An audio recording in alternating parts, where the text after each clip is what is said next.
Welcome everybody, you're watching Zotian Epoch episode 29.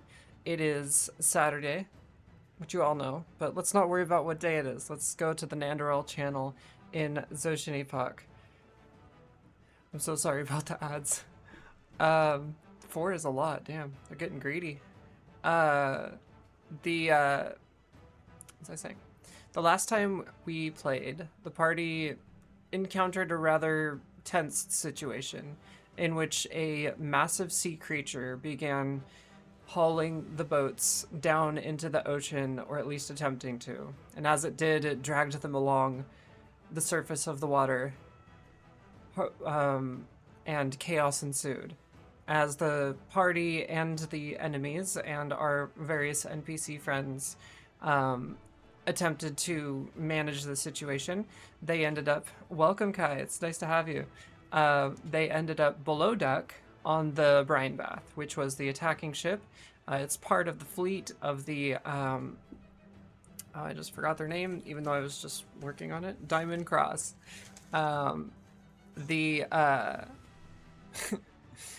group ended up defeating everyone on board and managed to break the chain that was holding the boats just before it capsized the boat and potentially ended some lives. During this chaotic event, we meet a fellow traveler named Vela, who was prisoner aboard the ship. The Diamond Cross, they deal in ugly bounties of a sort. They're skilled at putting people into debt and forcing situations in which they can profit from and benefit from. They have a penchant for diamonds and are well known for doing anything they can to obtain them. After the events of the battle ensued and the seas were calm once again, the previous prisoners aboard the ship began working the boat and ended up upstairs in the crew cabin and are sleeping away after such a stressful experience. During this time, the party went underneath into the bowels of the boat, clambered through and found every little nook and cranny they could, and all of the refuse and dusty boxes were hiding various stashes of diamonds. This ship was just about to head south on its way to the headquarters, if we're going to call it that, of the Diamond Cross. They were about to make a shipment down south in order to drop off these diamonds and bolster their operation, as it were. They had one stop left in Tarbent, which unluckily they ended up attacking the Alcest, which our lovely party members were on. The diamonds that were recovered amounted to a value of 5.5 million gold pieces. It's 1,100 diamonds. Now, the Diamond Cross is expecting this money. They're going to be looking for it. There is a well-known ship that they are currently aboard, and the party is going to be a target. So the next steps that they make on their way to Tarbent is going to be very careful. And overarching, their plan was to obtain allies in which to fight the cult of the Old Ones. And they were told that they may find some sympathetic people on the other continent. Any questions before we proceed?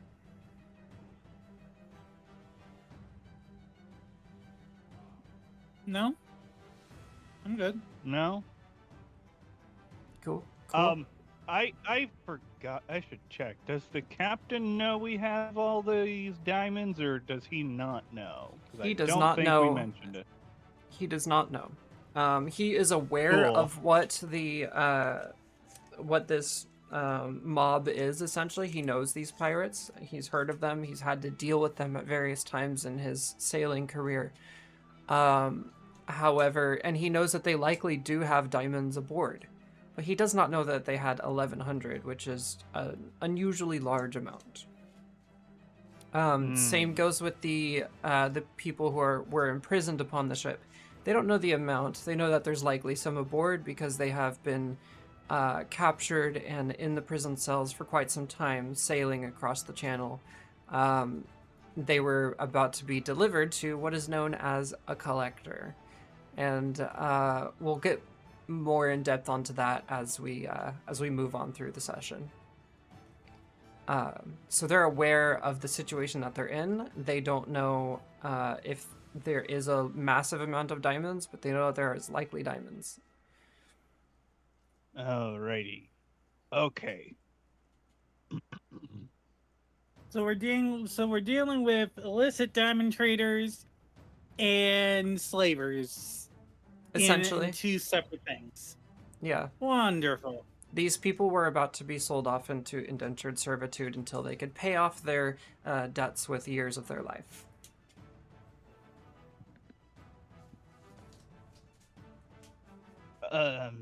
Okay, so we have discussed our options, and so just so that we're clear, we're taking the diamonds to people and any supplies we may or may not need, from this ship, transferring it over to our ship, and telling no one about the diamonds. As he looks with his one eye very seriously at everybody. Nobody in this room will know that we have them.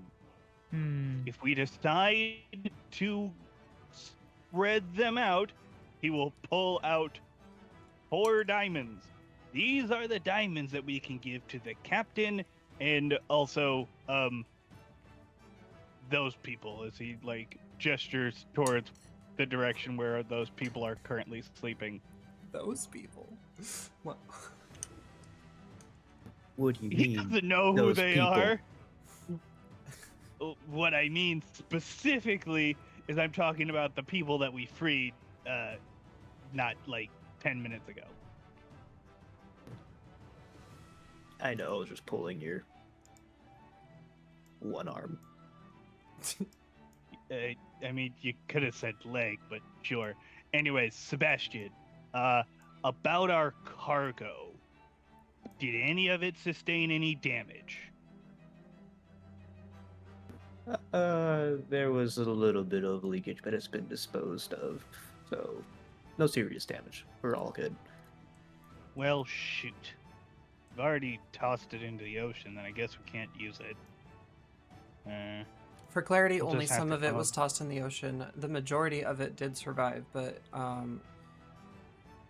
Sebastian like I took said, the time to clean it up. Yeah, just a little bit that leaked.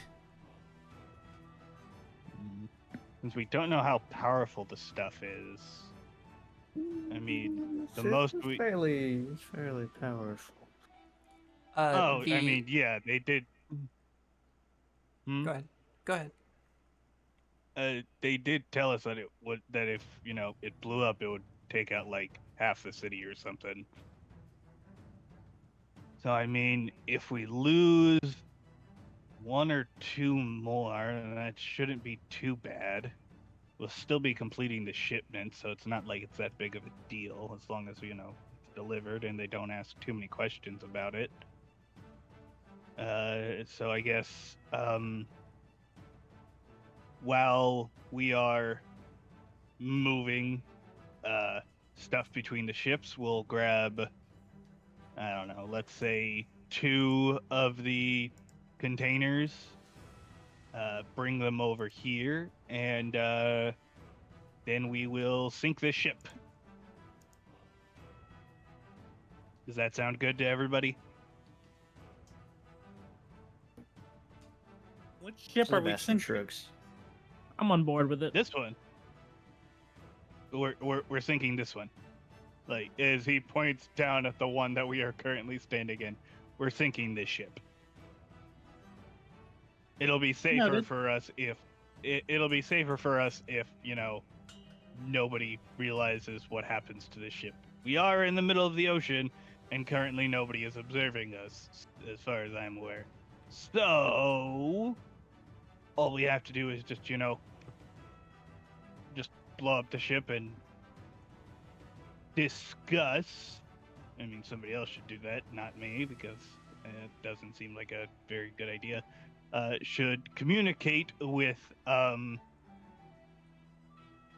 the now freed prisoners and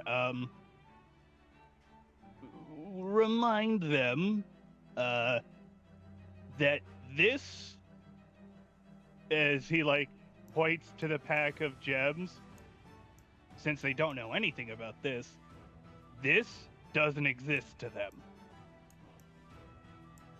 This, as he pulls out as he holds up the small number of diamonds, this is what they will get for their silence.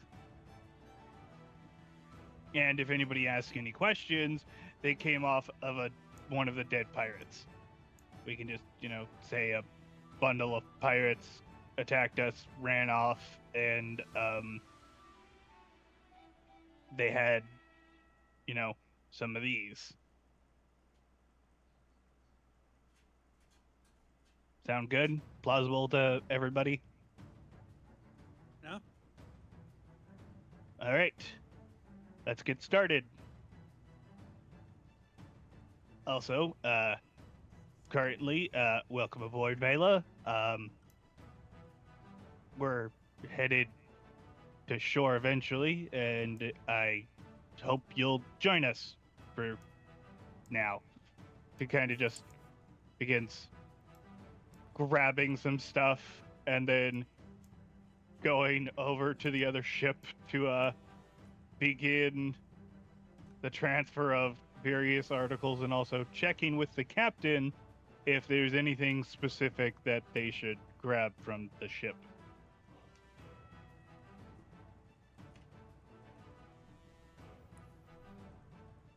Okay.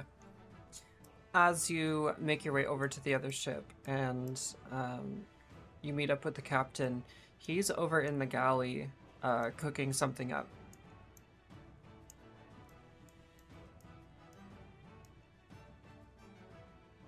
Cool. Leo is going to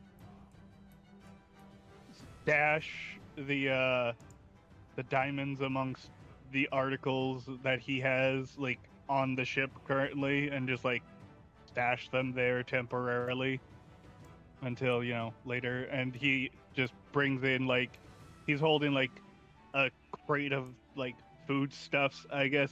Hey, Captain. What can I do for you?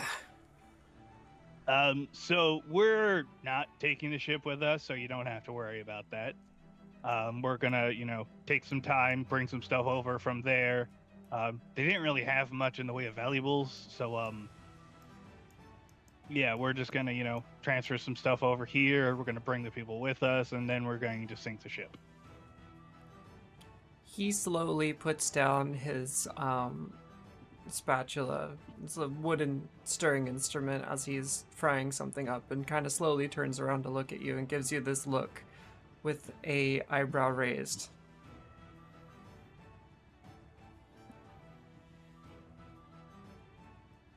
Yes. Are you sure you didn't find any valuables? That's the brine bath, after all.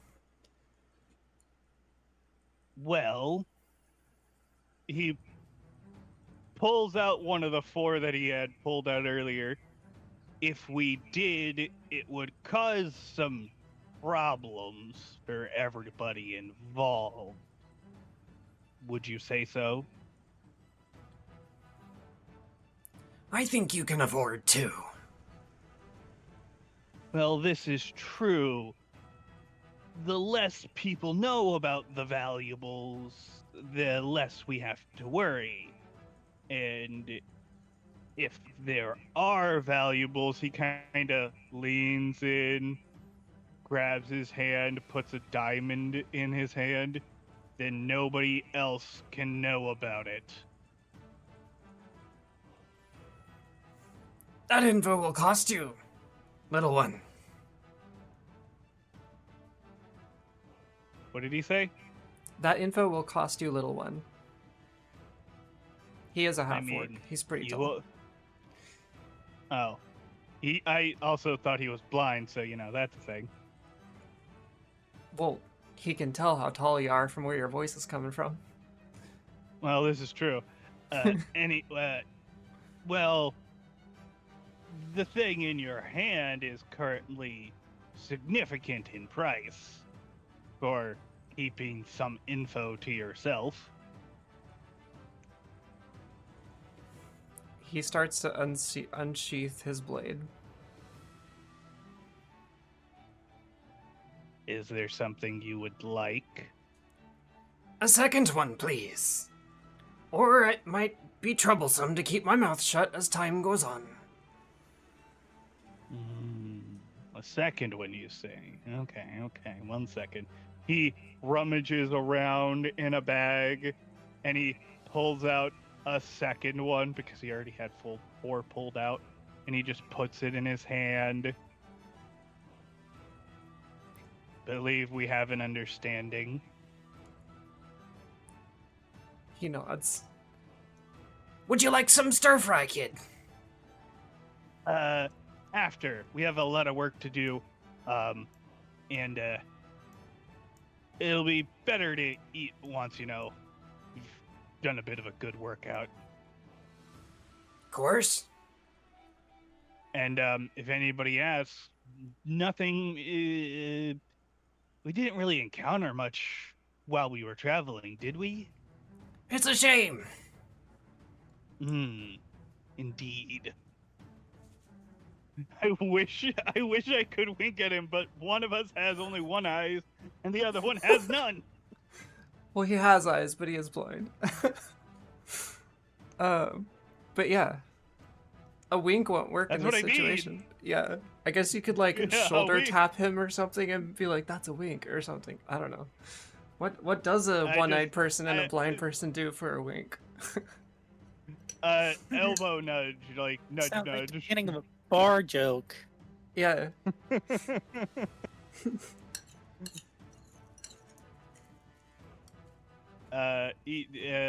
Leo will begin the process of making trips to and fro. Okay. The articles are, hidden, so nothing to worry about. Mm-hmm. Okay.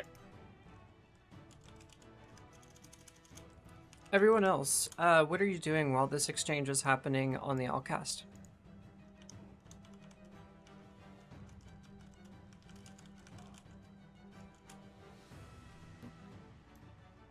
I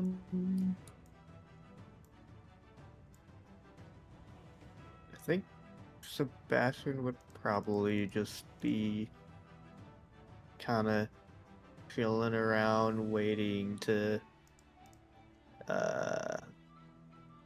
hear from Leo on how the exchange went. Okay.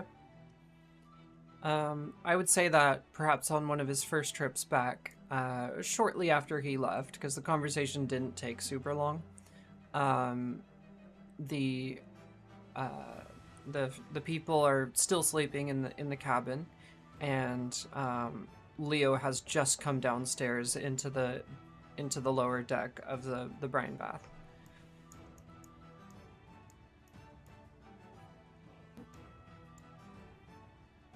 So how'd So- that conversation go? He pulls out 2 diamonds and hands them to Sebastian. It went well. That's all we have left of that. So, that situation is currently tidy. All we have left of Everything. That's it. What? He is being like, never mind. I paid him 2 diamonds. He'll keep his mouth shut. We did not encounter the brine bath. Nothing happened when we were sailing. got it. Do you expect to Leo. hold true to that? Paid him 2 diamonds. I mean, that doesn't guarantee anything, but You're not incorrect. I'd say the chances of him telling anybody when he is not under duress is very low. How about an They'll insight have check? to literally. Sure, I'll roll an insight check. Since you've had this conversation, this experience, this will give you a bit more information that you can definitively tell Sebastian. 21. 21. For sure. So you are absolutely certain that he won't be telling anyone about this. Even if he is going to be under duress, this man is quite honorable and is used to dealing in illicit goods. This is a casual experience for him, and he may or may not know that there is more aboard the ship, but he is happy with his life, and he's not trying to disrupt it too much.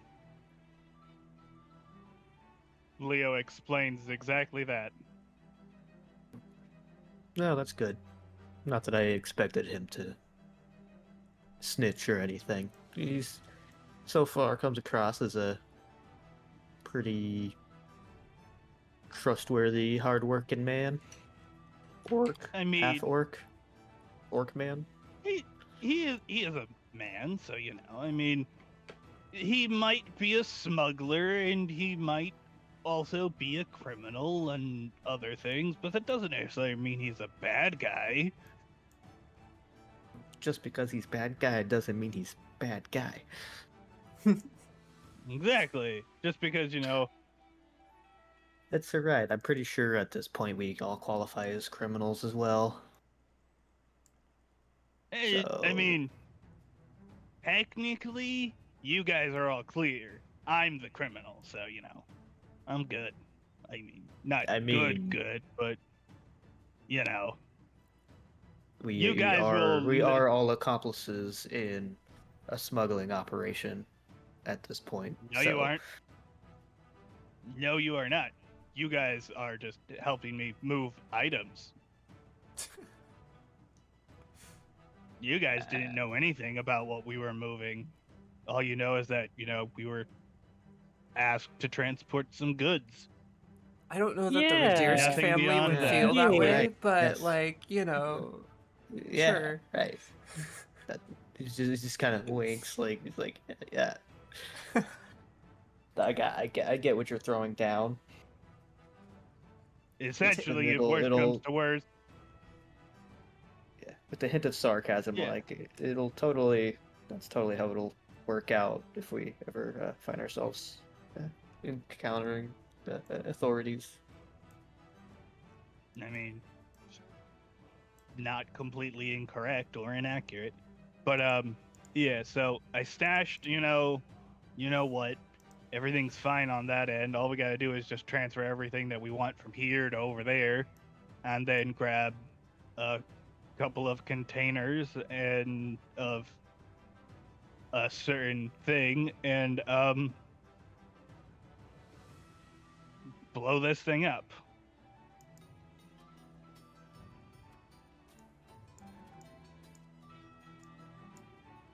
And if you are worried about that in any way, shape, or form, don't worry, I have a plan. Yep. There's one thing we know for certain. You always seem to have a plan. Well, I mean, There. not always, but like, I try to at least have like 3 just in case, 4 if a worst case scenario. But as a good old saying goes, make the plan, execute the plan, expect the plan to go wrong, throw away the plan. I've heard that plans never survive contact with the enemy. They certainly never do. Anyways, currently, thankfully, we're not facing any enemies, so, fingers crossed. There's a cultist on board. Oh no!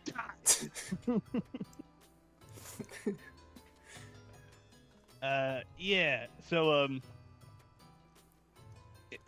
Sebastian, if you or Guardian could talk to the sleepers, we'll be fine on that end. Sleepers.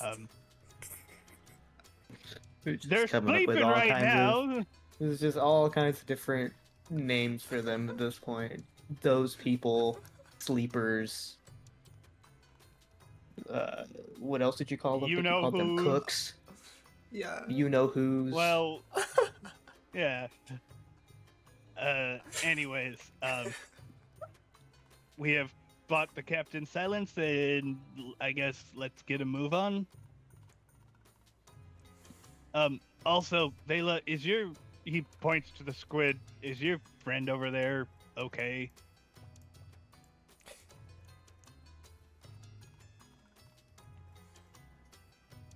If you are talking, you are muted. So, Jorok has a decent amount of health, but is not fully healthy. He's presently just squidding it up over there, just moving and shaking. I realize he's an octopus. I don't really care. Squidding it up, Yeah. as one does.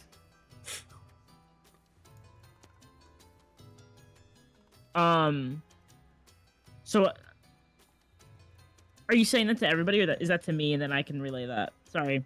I was just he saying, was like, asking people Vela.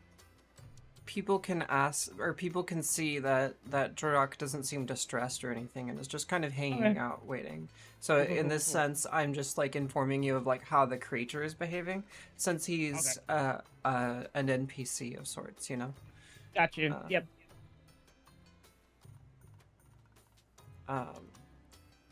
So I think what Leo was asking was like, I don't know, what was Leo asking? Like, is the general like, Is he good being out of the Situation with him? water? Okay. Like, is he good with like, moving ships to like, the other one? Just like, is your buddy good? Basically, Yes. is he so Jorok is essentially an NPC that Vela controls. Jorok is a octopus that she met on board the Brine Bath, and through their imprisonment, they formed a tight bond. And while there's no verbal communication, he seems fairly attached to her and just kind of follows her wherever she goes.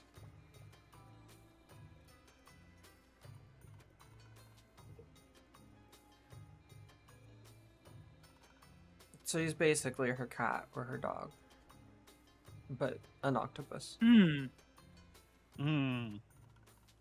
So the question is, can they survive outside of water? Put it simply.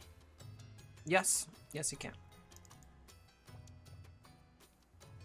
Interesting. He is slow. He has a 10-foot walking speed, but he can survive out of water.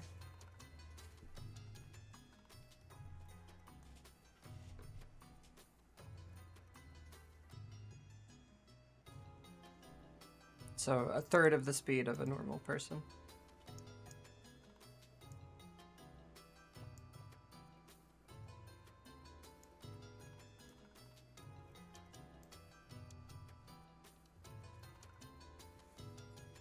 Anyway, as the party begins shuffling equipment back and forth between the ships, as you're going through, you find various food supplies, random bits of cloth, and the various weapons that were found.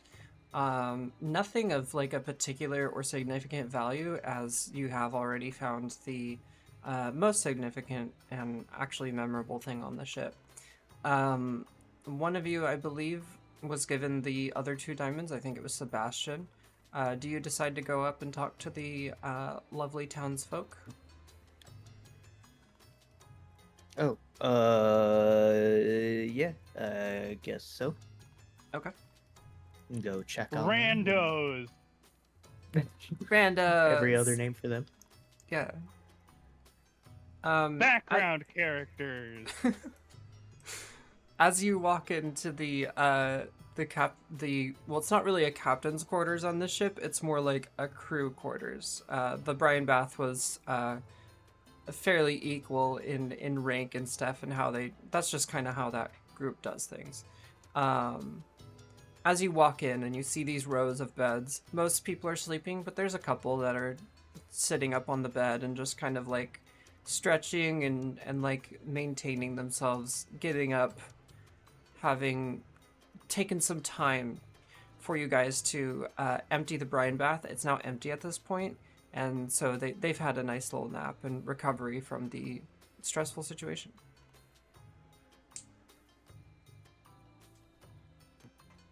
Are they awake? Oh yes, a couple of them are. Some are still tossing and turning, and they're just kind of like stirring. But a couple of them are. One of them sitting up, one of them is standing up, like stretching down to their toes as you walk in.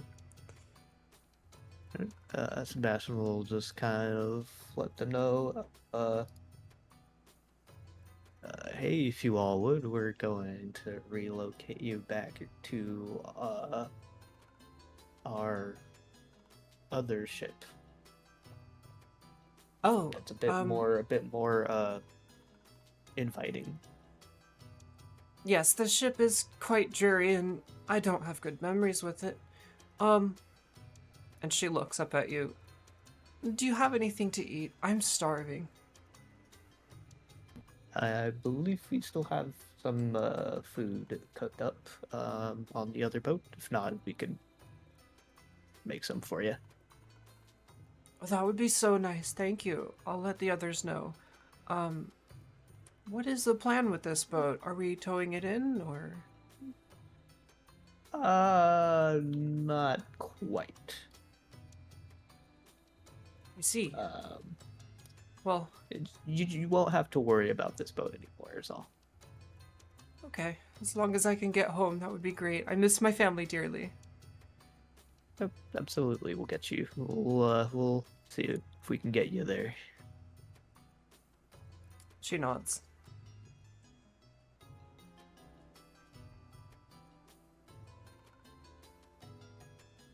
And, yeah. The others start just kind of grabbing their things and whatever they can. Some are actually taking, like, pillows and blankets off of the beds and begin carrying them as they shuffle off to the other ship.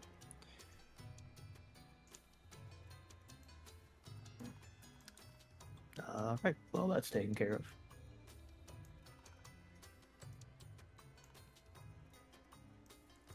Sick. Alright, everybody done with the brine bath? I think For the so. most part. Okay.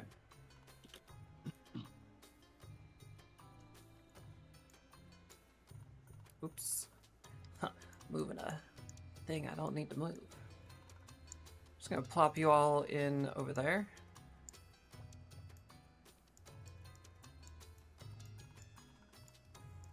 Oh, I should have made an explosion. Oh well.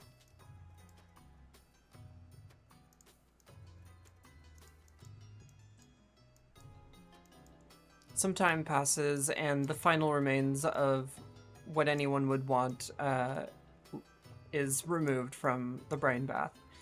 Some of the beer is taken over. Some of the townspeople went downstairs and grabbed the remaining things that they might find useful or just enjoyable to drink. They leave the barrels of barley and anything bulky. None of the ballistas are taken or anything like that. You are now free floating in the middle of the Nandral Channel, still tied up to that ship. But you're all below deck now on the Alcest. Okay, so I'm gonna go do my thing. You all stay here and try to get, some distance from the ship. Noted. Leo will have already transferred 2 of the containers to the brine bath. Okay. Oh. And oops. While also grabbing a Wait, sorry. container of What are you bringing over? 2 of the containers of the explosive agent that we currently have available to us. Are you sure you want to do that? That's a lot of product. Okay, 1 then. I don't know how powerful the stuff is, but Incredibly. 1. To describe, when Sebastian was cleaning up the mess that happened in there, and he had to sop up some of the spilled liquid with a rag or one of the tarps that was covering some of the cargo. He then had it wadded up and soaking and threw it into the ocean. And as he did that, both boats shook noticeably and like tilted to one side from the explosion from that one little towel dropping into the ocean and being disrupted. So it's pretty powerful This stuff. shit's liquid nitrogen? Wait, no, not that. Not that one. Nitroglycerin? Essentially, yeah. Oh, okay, then all I have to do is just open it up and it'll explode on its own. Great. And you certainly don't need an entire crate. A bottle will do. I mean, I was just getting... All I was gonna get was just 1 bottle, or... I don't recall what containers they were in. I could assume they were in, like... Oh, it's like small bottles. barrels or- Like imagine wine bottles inside of a box full of like fluff and padding and stuff to keep them from knocking around too much. Like little individual crates. Like almost like when you buy like a thing of beer, like a 24 pack. Kind of imagine that, but like, softer. Or like if you ever buy wine bottles and they're in those little like square cubby things. Yeah, I think there was, it was the second Legend of Zorro movie? Yeah. That stuff. Yeah, oh boy. In that case, all Leo's gonna, I don't even technically have to light it, I just have to open the container and then jump off the ship. And it'll just blow up on its own, because that's how friggin' volatile friggin' nitroglycerin is. Yeah. Shit's powerful. Some of the bottles did break in transit. I would say this stuff isn't as active as that. It isn't exactly what that is, but it's close enough. Definitely, like, disrupting it too harshly will make it go off. So, not just air exposure. Because otherwise you'd all be dead right now. So. Okay. He'll use some lantern oil to ignite it from the he will put the vial like right here, and then with a quote-unquote fuse of lantern oil around it, and he will lead it up to the top of the stairs, and then light it, and then jump off the ship, Um. and then swim as fast as his 3 limbs can take him. Okay, so you've allowed the ships to begin drifting apart. Yes. Yes. Okay. While he was setting it up, they were supposed to take the ship, like, I don't know, let's say 200 feet away, give or Okay. take. Sure. I'm gonna need you to run sleight of hand, please. Okay. Light of hand. Wacha. Nice. Okay. 15? Yeah, that'll do. So, you do your thing. You're not a novice to sketchy things, and you manage to set up a nice little explosion near a thinner and weaker part of the hull that is definitely underwater. You then light the candle or the oil and jump off the ship, and as you're swimming away towards the other boat, I need you to make an athletics check, please. Oh god, this one's not gonna end well.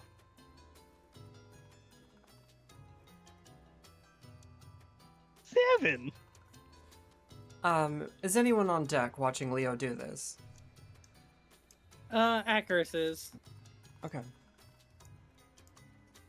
think Chris. Sebastian would be 2 because Sebastian kind of doesn't trust his idea. Okay. No I- offense to Leo, but No, Sebastian is no, skeptical. it's fine. You're a 3-limbed person is just swimming with desperation towards your ship. Just to clarify, real quick, Leo did take off like a lot of his equipment. You know, like he took off the armor and everything because he was going for a swim. He would have done that beforehand. I just forgot to mention it, and I'm mentioning it now. Sure. Could I hold on, I need to pull up my D&D Beyond sheet because Foundry does not work with Wild Shape very well. Yeah.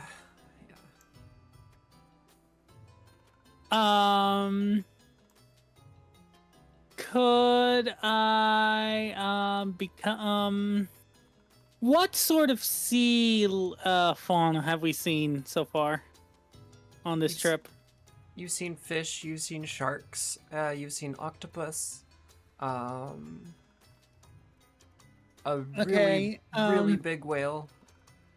It's not quite a whale, but yeah. What? So I'm trying to think. So the thing I could probably turn into is shark. Yeah, and I think you have before in the sewers as well.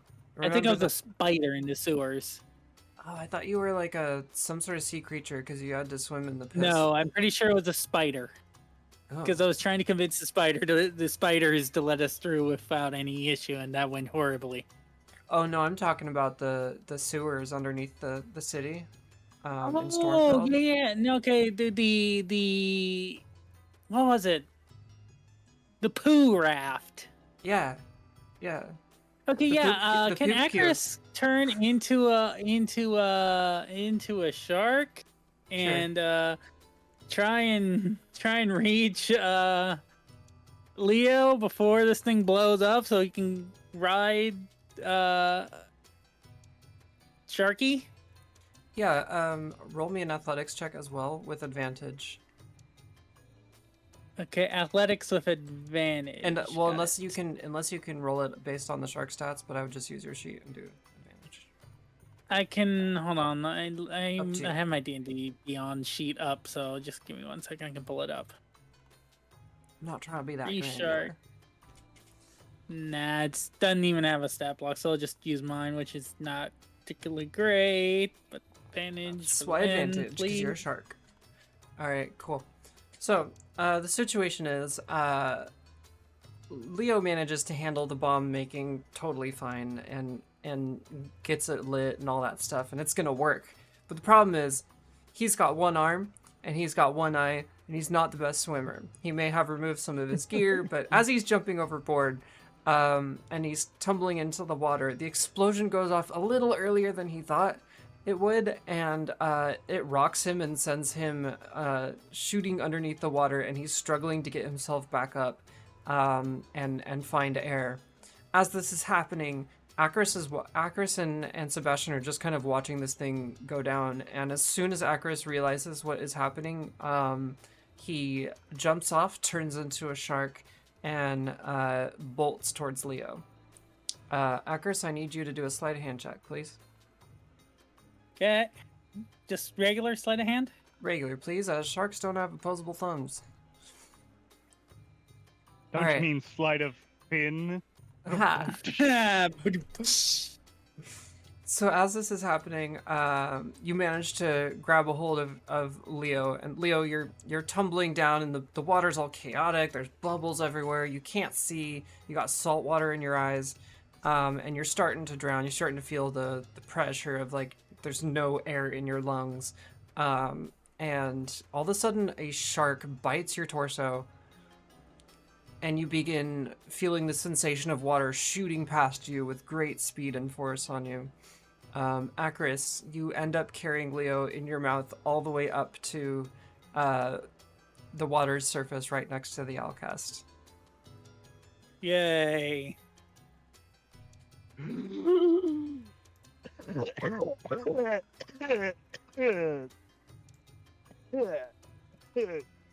I look at the shark. Can I tell that it's Acarus? You have a pretty good idea because it's not behaving like a normal shark. Oh, thank God. I thought I was a goner. I'm just hugging the shark now. I am hugging the shark with one arm. Oh, God, that was scary. Oh. You know, couldn't it have worked better if you were off that ship and you just like maybe chucked one of these at that ship instead of all this? Can I hear Sebastian right now? Yeah, We're he's still in the water. So imagine Monty Python and the Holy Grail, and there's the French man sitting over the wall, just looking down at them. That's you, Sebastian, right now, and he can definitely hear you. Oh, you know, I hadn't thought about that until Until I just mentioned after it. it happened. Yeah. I could have come up with a better plan. Honestly, I forgot Acarus can turn into animals. That's one thing that I forgot. Yeah, I didn't know you could turn into a shark. That's new. Yeah, that is new. Can somebody please help me on the ship? I'm in pain. Sebastian How tall is the ship? It's pretty tall. Ships tend to sit fairly high in the water, but there is like those rope ladder things going down the side. So you'd be able to nudge him over to one of those to get him up on that, holding on it. I at was least. hoping that I could just use my tail fin and just effectively stand on the tail fin and just drop him on the deck. Oh no, it's not that big. Or it's a lot taller than that. Okay, fair. Once So I'll he just gets nudge him to, towards like- towards the rope ladder. The side of the ship, like where you're Uh. standing on the lower part of the deck, is probably a good 10 feet above the water.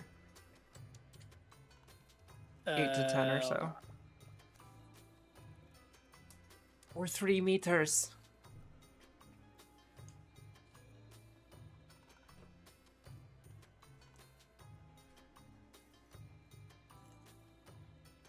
Of course, when I need a stat block, I can't find it.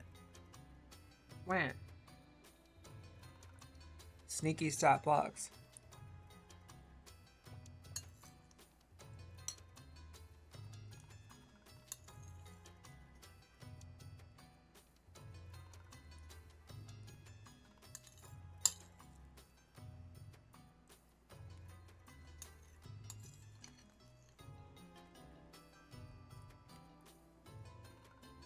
Yeah, once A Leo full-grown reef gets to shark is 11. 6 to 10 feet long. Uh, Maybe I could just reach. maybe, but it's water, so you can't really do a handstand as Ye- a shark. I mean, you could jump out of the water as a shark and land on the ship as Acarus.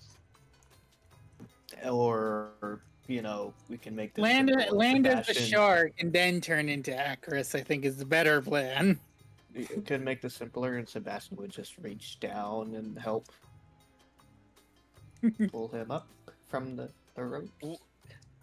Once he gets to the ladder, everything's a That little would- easier. Mr. Sensible and Yeah. practical with the ideas over here.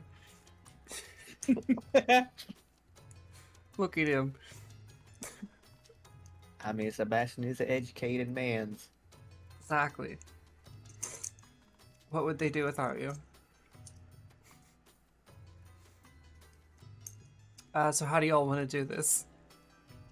Do you want to attempt the duck flop? There, actress. Sure, let's go for it.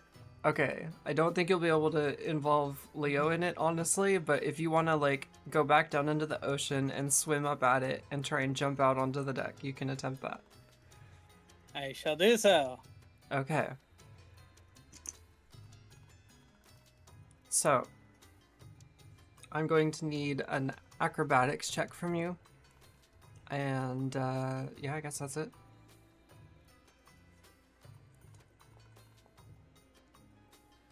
Oof. I hope you're nimble. So as you're, let's do strength as well. Just a plain old strength check.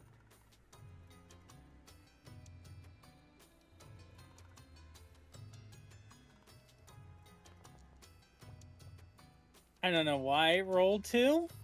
Told it not to. Yeah, I just want standard, but I can take the other one, which is 8, looks like. All right. Could So I the dice are use the shark mean- stat block because I do have it actually up? okay. Sure, go ahead. So acrobatics and strength, please. Okay, because R1d20 plus 2 because the shark strength is actually better, and I still roll. Okay. The I dice are am- speaking clearly. I mean, they want this to happen in this manner, so I'm not going to argue with them. And hold on, the acrobatics is a plus 1. Okay. It's even worse. All right. So, Akris, you're like, I got this. I could totally do this. I'm gonna be cool. And you drop off Leo there onto the rope, and he's like a sputtering, like soaked cat, basically. And you go back down into the ocean, and then you turn around and zoom back up. You haven't been in shark form very often, and you think, oh, I could definitely hit the deck. And you try and jump up, and as you do so, you just, like mid-flight, as soon as you're cresting through the water, you're like, oh no, I'm not going fast enough. And you shoot up and launch, and you hit the side of the deck right where the rails is, and bounce off and flop back on your back into the ocean.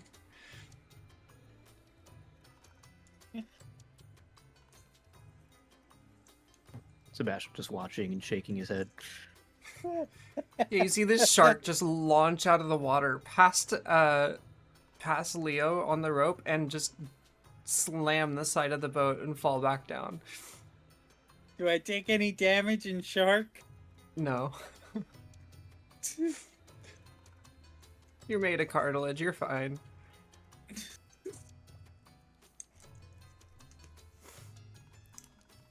One might say no one has ever seen such an embarrassed shark. Indeed. Once how far away are we from land? You got quite a while. So this encounter happened in the middle of the Nandral Channel, and you had been traveling for about a week, 5 to 7 days or so.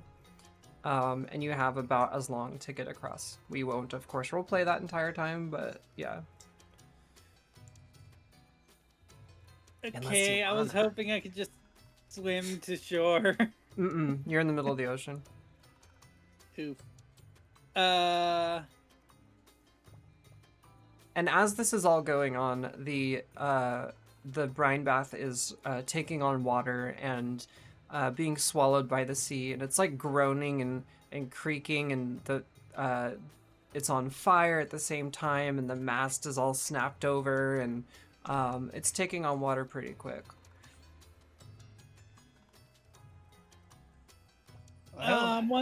Once Leo's on the ship, Sharkarus will head over to the ladder and then drop out of wild shape and climb up himself. Okay. Once our soaked friends are on deck, there's pools all around you, and the last bit of the brine bath, the sharp nose that it's famous for, is the last thing you see as it sinks down into the deep blue sea below. Into the briny depths. Mm-hmm. Looks like the brine bath is getting a good old brine bath. Oh. That was wormy. Yeah, that was the dumbest joke I'll say all day.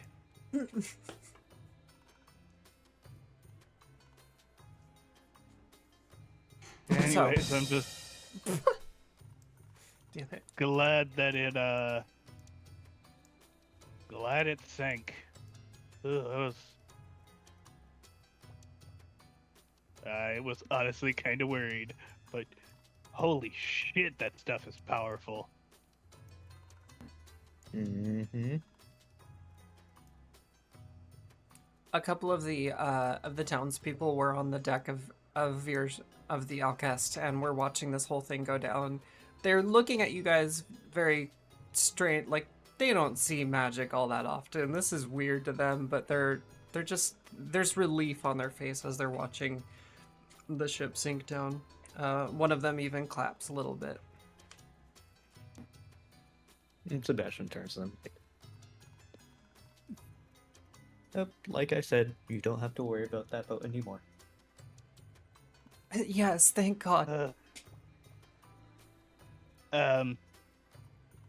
Just to clarify, you guys were not on the brine path. We found you floating at sea. Got it? Oh? I mean, does it... I guess it doesn't matter. Okay. Yeah, don't even worry about it. You guys just ended up, if you were on the brine, you could say you were on the brine bath, something happened, the ship sank, and you lot escaped. Or however, it doesn't matter. As long as you guys, you know, when interacting and telling people about what happened after a certain point, we found you guys drifting at sea. That's really all that matters. She nods. We know nothing about the brine bath. And he looks at them very seriously with his one eye.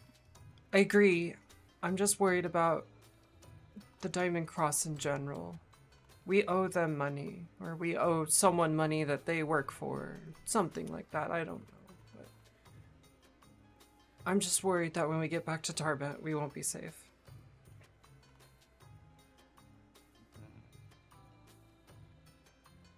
Maybe I'll have to move my family. I don't know. I mean, how much do you guys technically owe? It's a lot. Maybe 300 gold or something.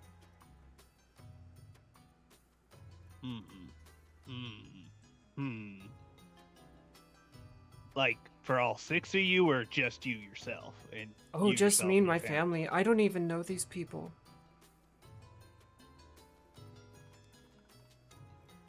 I mean, we know each other now, but like before the brine bath, we didn't know each other.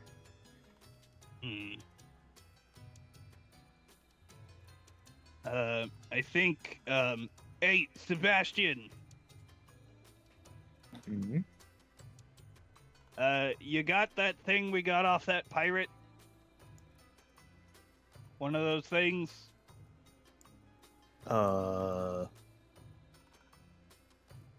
As in the You shiny infer, thing? yeah, you can infer from what Leo is saying that he is talking about the diamonds. The 2 that he gave you. Yep. He will pull one out. And just kind of like, they do the thing where like, if like they have a coin, they like toss it up in their hand and catch it.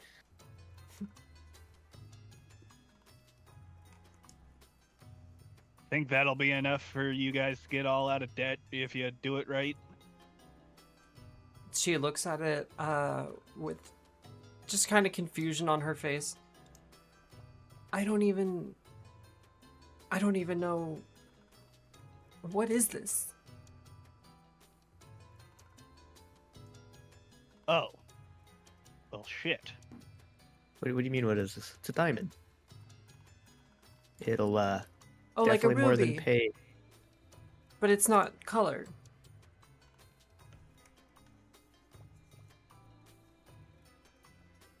Something like that. Point is, it'll pay for more than pay for your debts. Oh. Okay. Thank you. Telling it might be problematic, I guess. Maybe, though, Why? because of who it originally belonged to. She nods slowly. Okay. I think I understand. I'll talk to the group and we'll figure something out. Alright. That works then. Glad we were able to get you out of that situation, as he just points at the now sunken ship. Yes, I me think too. the captain was cooking something. We got plenty of food now from the ship already.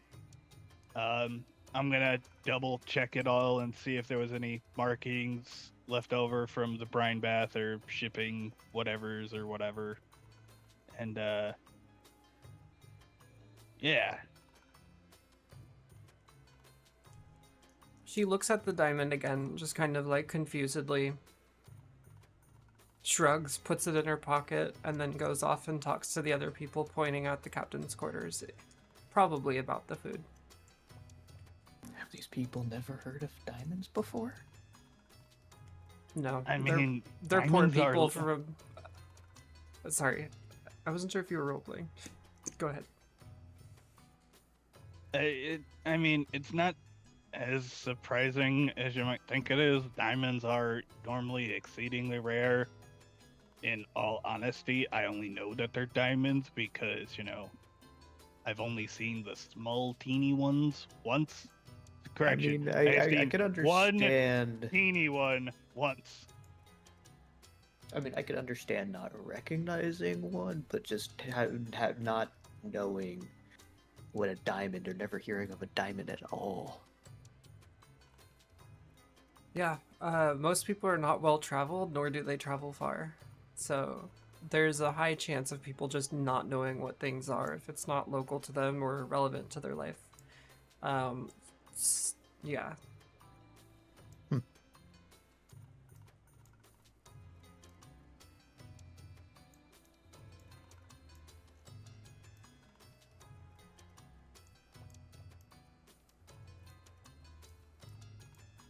Well, I'm sure that'll all go fine. Let's hope. Indeed.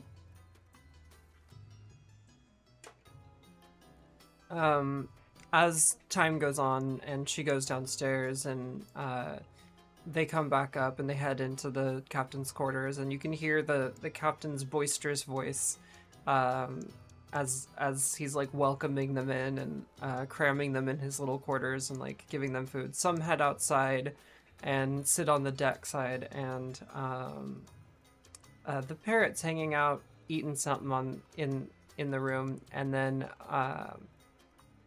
he heads out and begins preparing the boat for sail, messing with the masts, messing with the ropes, all that kind of stuff. As this is going on, party members, is there anything that you want to take care of or do before we head out?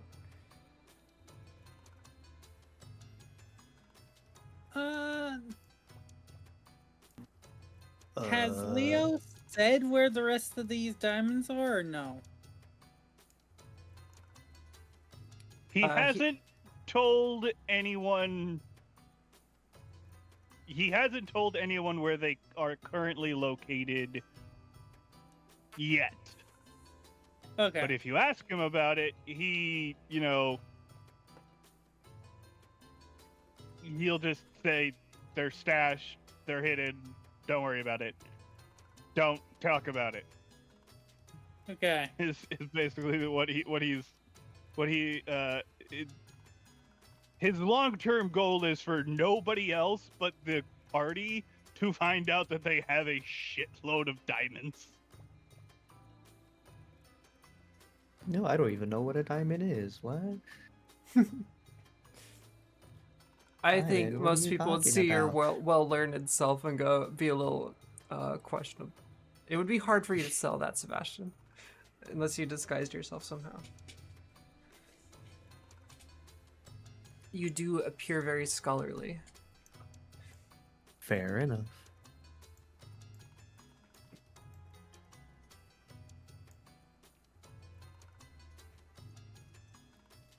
Well then, if there's nothing else that anyone wants to do, please roll long rests as the ship sails off to the west, and yeah, makes its way.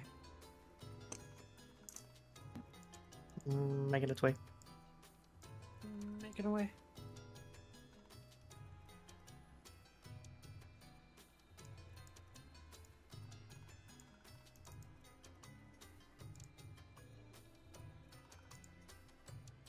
Your octopus friend also needs a long rest.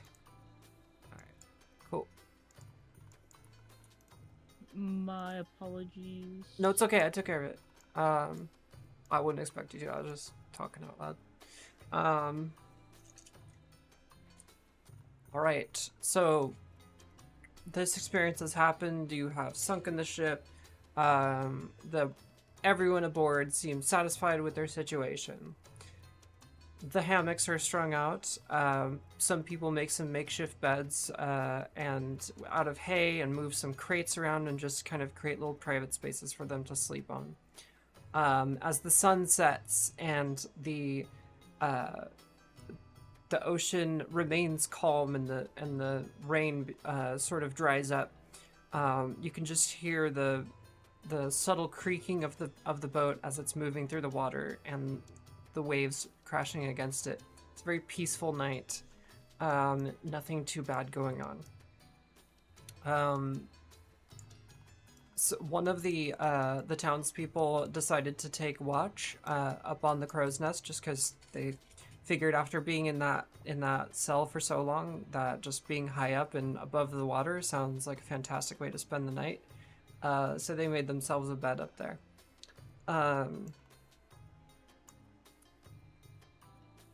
The next few days are fairly eventful, or uneventful, I should say. And you get back on course. The fight actually took you off course quite a ways, and dealing with that ship and all that. So it did take a little longer than expected, but after about 6 days, you do end up in sight of the coastline. One of the townspeople shouts down to the ship, and the captain acknowledges and sounds a bell.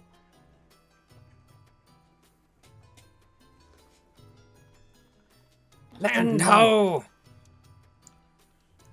You begin shouting again and again at everyone. Well, a few times, not over and over, but you know what I mean. We heard you the first 10 times. I just get excited, is all. It smells different.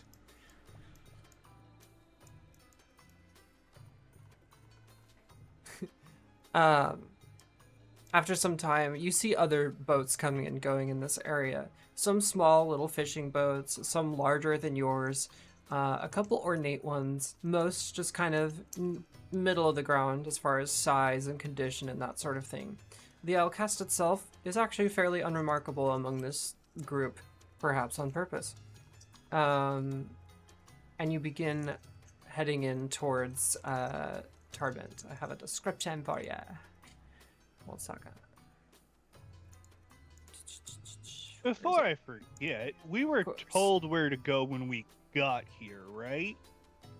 No. Actually, the captain is taking care of that. And as you guys are approaching, he does begin relaying the info to you a little bit, just stating that he'll be bringing in the ship somewhere secure, and for safety reasons doesn't want to divulge too much, but it will be off of the main river. Oh, okay. Thanks, Captain. I was just curious how... I think I forgot to ask where we were supposed to deliver to, but if I don't have to worry about it, he just thumbs up. Okay, then. Oh, you weren't supposed to know. Just somewhere in Tarbent, that's all. All right.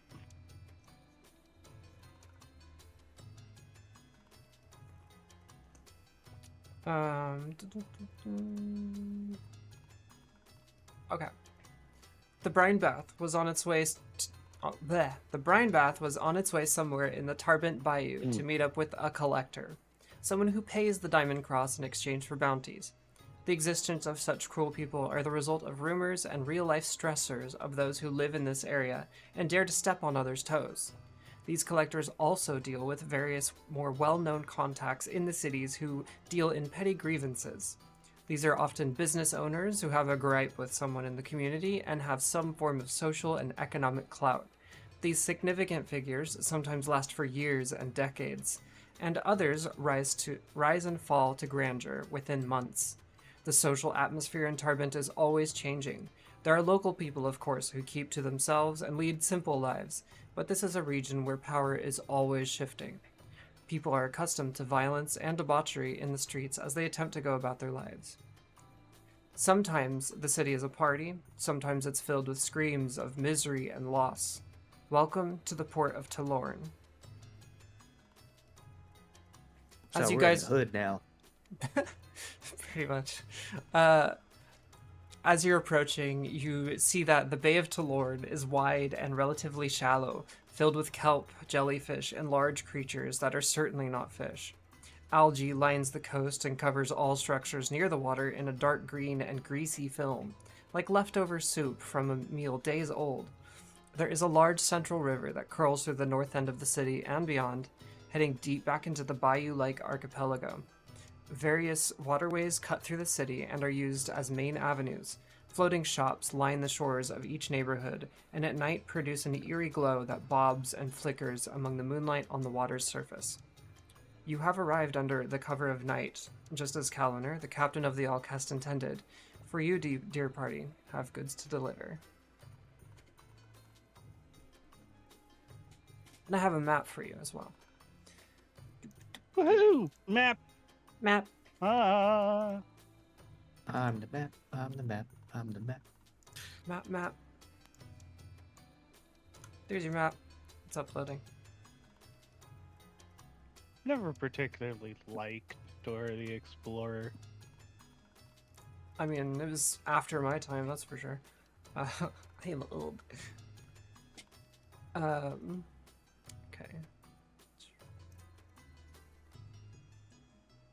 Oops, I want to open that over here so that the kind of viewers can view it as well. Open in browser. Ah, there we go. Cool beans. So as you guys can see, there is the river, and your ship is currently among a bunch of others, heading in amongst that river. All around you are various boats and such, and you can see that the structures here they're made of wood instead of the stone and like clay sort of thing that you've been used to in Aronia. There's thatch roofs, and you see woods all around the city. They're deep and they have like moss hanging from them and such. And to set the mood, I need to change the music, of course. Absolutely key.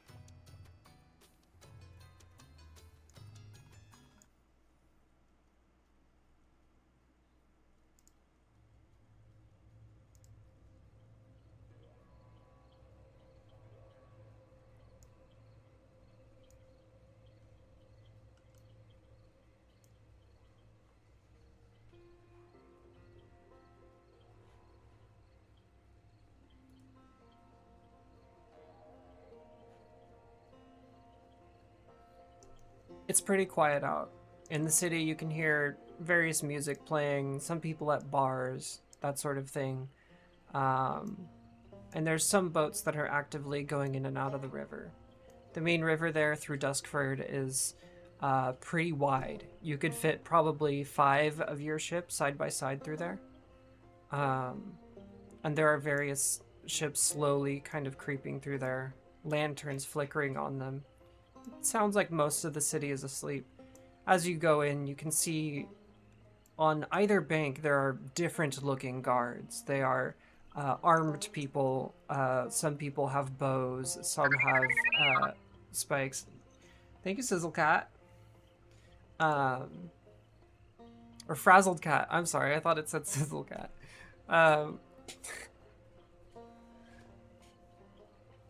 Or OG Lockfin, thank you so much. As the boat is coming in, you're surrounded by some shops that look like they've closed up, and as you're making around the bend at the top of the map there, the ship begins slowing down.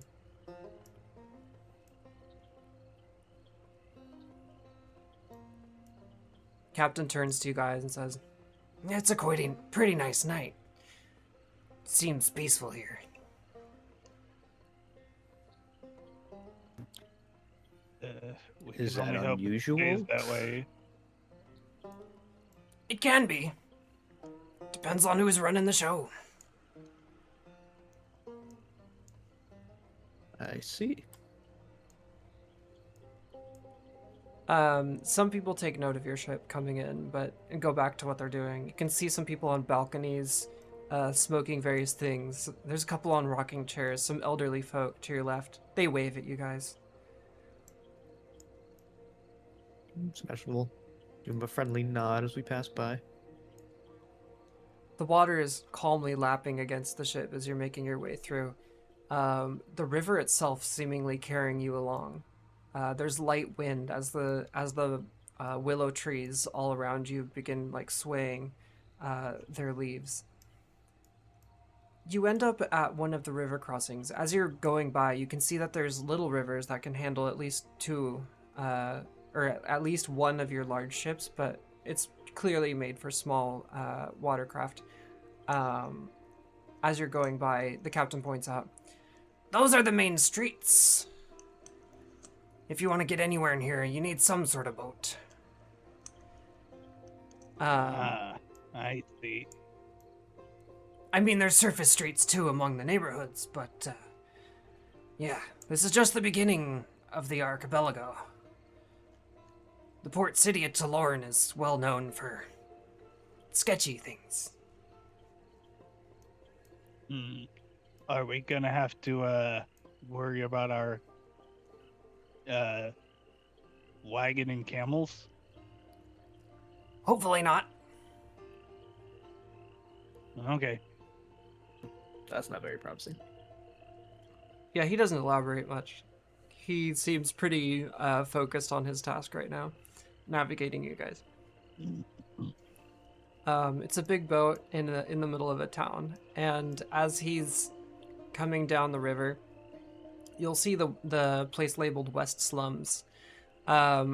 He turns the boat down the small river to the side and just kind of looks back at you guys.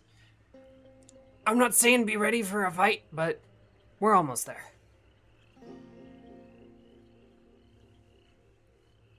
It takes you some time to get through the city and up to this place. He slows down the ship, furls in the sails as he's been going, and then asks for some help as he rotates the boat around and up to one of these last buildings up at the top here. There's a dock in front of all these. They look like industrial buildings.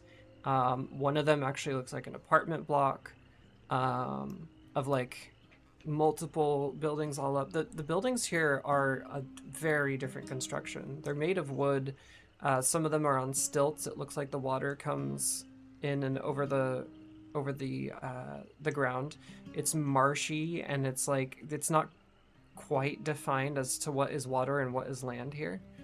But it's deep enough in these channels essentially for a boat of the Alcest size to get through here. The side of the boat comes in and right next to the dock, and it's lined up just at the level where the side of the boat opens. And he begins tying it up.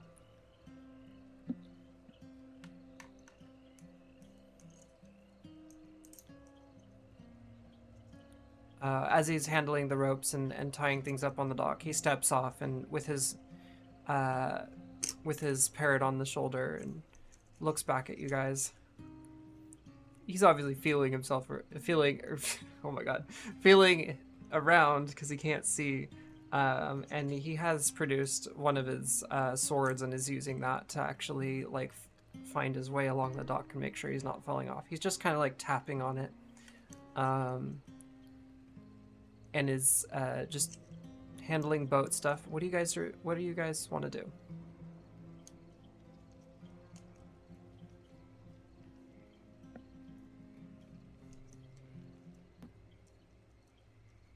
I Could mean, Acris look around and actually make sure there is no one around? Yeah, sure. Please run a perception check.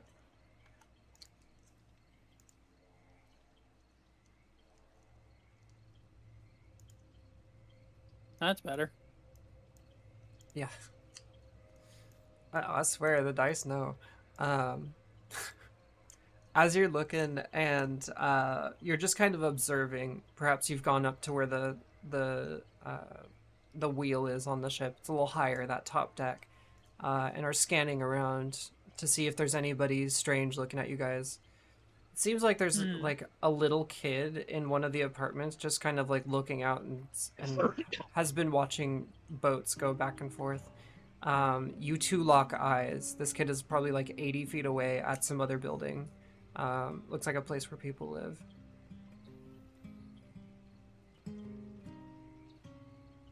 How long does he look at Acris? He's just kind of staring at you like kids do. You ever been around toddlers and they just like stare? Yes, he is stabbing blindly with his sword. I mean, he's like doing the little tap thing like you would with a stick when you're blind. But yeah, the little kid is like just kind of like invested in whatever's going on, looking at you, Acris. The child is sus. Yes, the child is very sus because of this more so real world experience. Fair. The child is very sus. Fair. Do you wave at the child? Do you just stare back? What do you do? I will wave at the child. The child sees you wave, and then like their arms were kind of like on the windowsill, and they like perk up after you did that, and then they wave back, kind of like happy looking. They give a smile.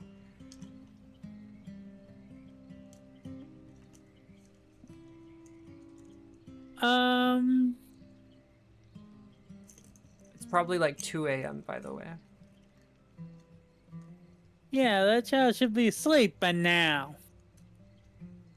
Kid likes boats, what can I say? You said 80 feet away? Yeah, there's a building across. So if you look at the map, you're at the one that's like furthest out. The one with the two buildings basically right next to each other.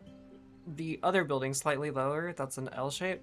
It looks like it's like a multi-unit. Like there's Yeah, a bunch of windows and to the stuff. left of the B in blue? That L-shaped building? Uh, no, way higher up. So I wish I had a way to point it out to you. I do actually. Hold on. Yeah, if it was in Foundry. Oh, well, I was gonna move it and then I forgot, and then I was like, oh yeah, and then we started the game. Right there. Oh, okay, so just up from that. Okay. Acris is going to keep an eye on that kid. Okay. Because the kid is sus. All right.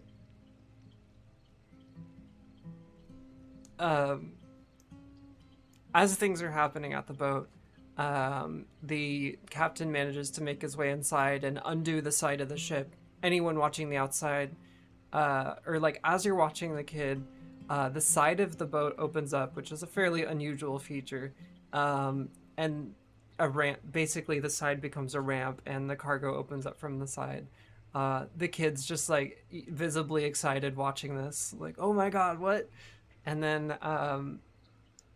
the captain starts going back, and by this time, the villagers have made their way off of the ship and are heading out, and they've thanked you all and thanked the captain, and are heading into town, as one does.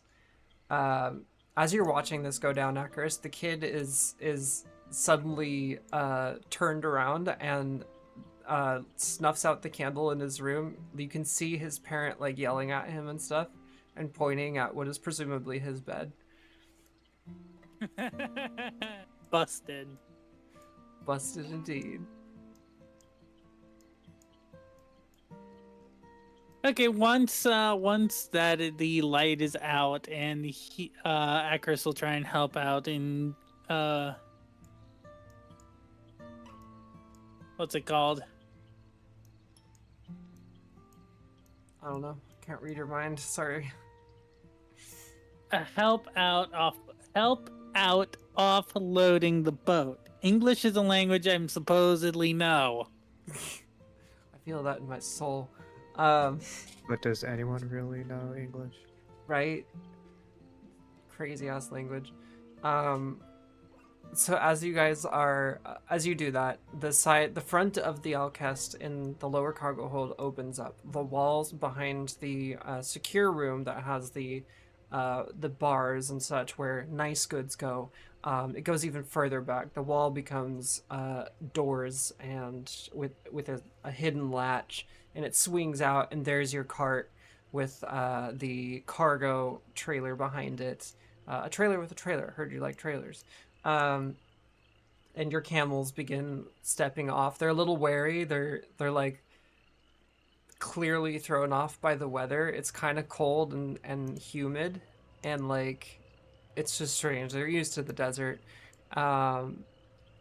And then well, one of them closer to the mountains and all, but still it's just like it's a totally different environment for them. And so they get off of the dock by the building, and like the water is soggy and stuff, and they're just kind of like looking down all confused.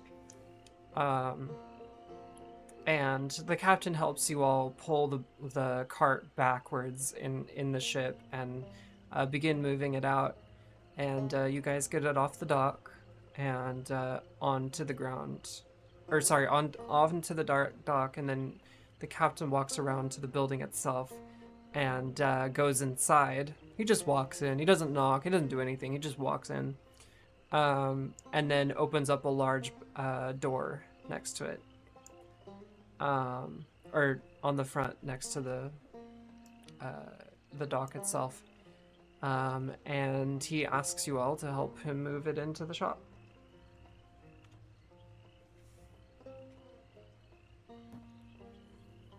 Alrighty. As you begin, like everybody just kind of like holding onto the thing and pulling it in, it would be like inconvenient to hook up the camels, and it's like kind of an awkward place because of like how the dock is. It's like creaky, soft wood and stuff, and you enter into this warehouse building that is much like the one that you experienced on the other side of the ocean. It just looks like a shipping warehouse, nothing too fancy going on. Various crates, containers, and stuff like that. And as you guys are rolling in, a gnome steps out from the side and looks up at the party there.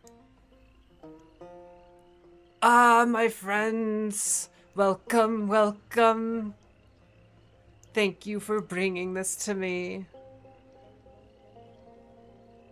My name's Denofa. Nice to meet you. Nice to meet you as well. And feels like it's been ages at this point since we encountered a gnome. Oh, yeah, I suppose. We tend to keep to ourselves sometimes. Yeah, we had a gnome friend. Kinda missed them. Wonder what they're up to.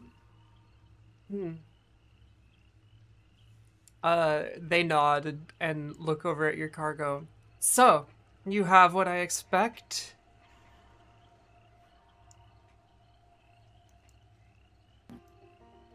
Looks over to Leo and the captain. Captain looks back at them, looks back at the gnome. Yes, definitely. As far as I understand, some things are missing, but most of it's here. Oh, that's okay. We accounted for that.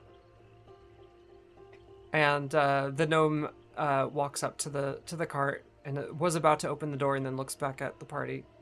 May I? Certainly. There was some damage. It got a little rocky for a bit there, so you know. Ocean's a rough place. Also, watch out for the smell. It's ugh. As you say that, they open the door and like the stench, you all can smell it too, of the chemicals just kind of burst out. Like you can't visually see it, but like everyone can smell it. And they start coughing and look like, oh, you were kidding. Yeah. As somebody who has slept next to a spilled container of gasoline, ugh, it's rough. Yeah, definitely. Oh god, No, flashbacks to being on a acetone is pit. worse. Yeah, Oh, yeah. Ugh. I've had flashbacks. to Go ahead. helping out with parents in hair salon. I've had to deal with acetone, and acetone is annoying.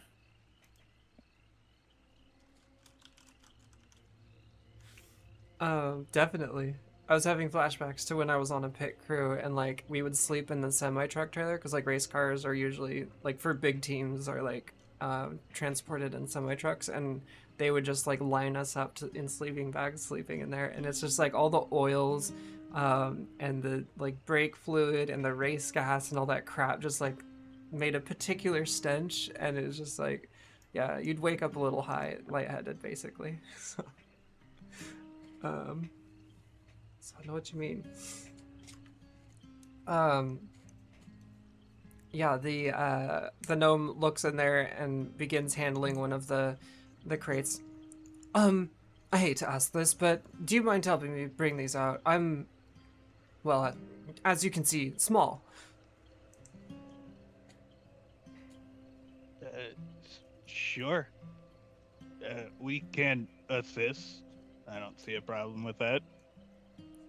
For sure. You guys work together to get the crates out, and your friend begins looking things over, opens up some crates, just kind of nodding and muttering to themselves. Well, things are sorted here, and I think that that's gonna be... Yeah. I'll get you what you need, but I can't give it to you here. Is there a place in town where we can store our cart, camels, and ourselves? They think for a minute. Well, seeing as you're coming from here, I wouldn't suggest going there directly. Uh,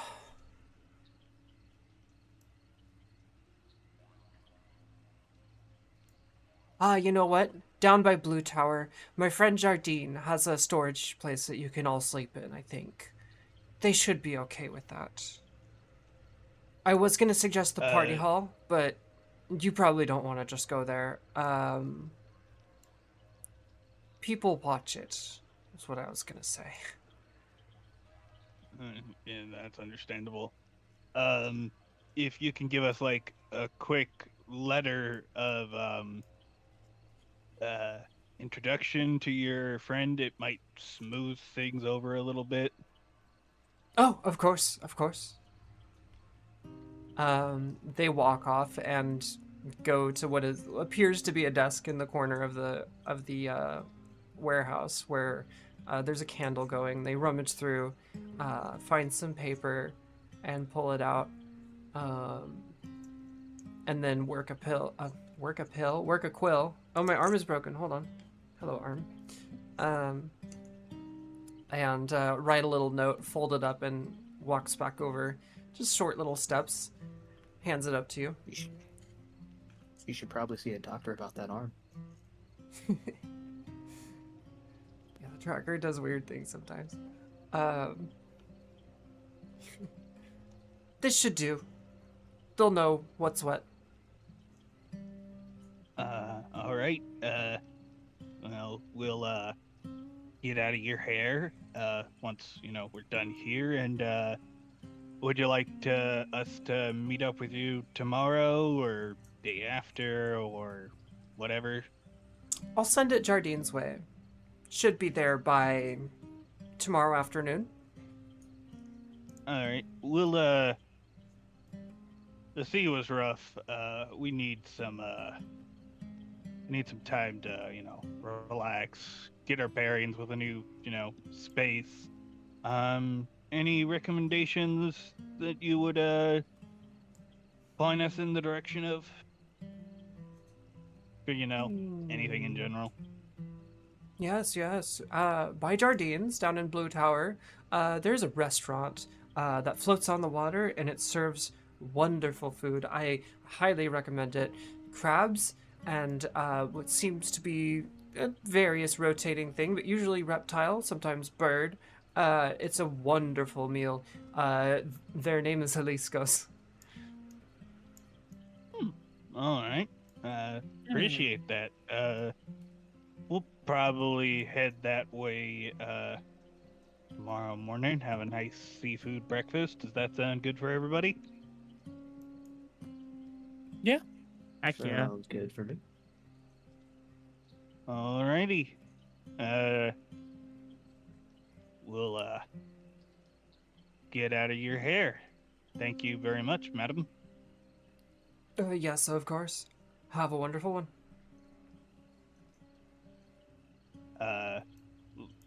Leo will cast Speak with Animals and talk to the camels, help them off the ship with the cart, and begin making their way to Jardine's warehouse place. It's thing. cold and weird, Leo. Why is it weird here? Because we're by the sea, you guys. We were by the sea at home. It's cold and weird here. Yes. Why is it so green? Yes, I know. Probably, how do I explain climates to a camel? Leo thinks to himself. Can I eat it? The green stuff? Probably. Ooh. Depends on what the green stuff is. Ooh. The camel's just looking around at all the tall trees wisping in the wind.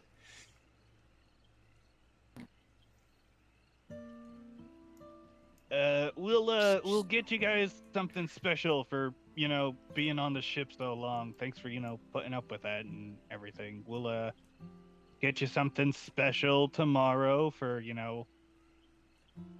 being such good and patient creatures and dealing with us. And we really appreciate it, you guys. Really, we do. Mm-hmm. Mm-hmm. Mm-hmm. The camel's now distracted, Sebastian will- just looking around. Sebastian will go over, give them some pats, try and calm them down. There's like a tinge of excitement and also like nervousness and like apprehension coming from the camels. They're like, it's new lands, they're definitely out of their element, but they seem relatively okay with the situation. Just be giving them pats and just kind of, yeah, don't worry. I'm sure you'll learn to love it here. It'll be fine. You can't hear the response, but the camel says, okay, okay.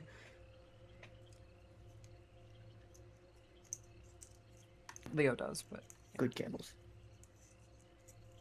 Good camel friends. Mm-hmm. So- If they say anything to Sebastian, he'll, like, relay it as long as it's not, stupid or mean, I guess, or completely pointless of various things, Mm-hmm.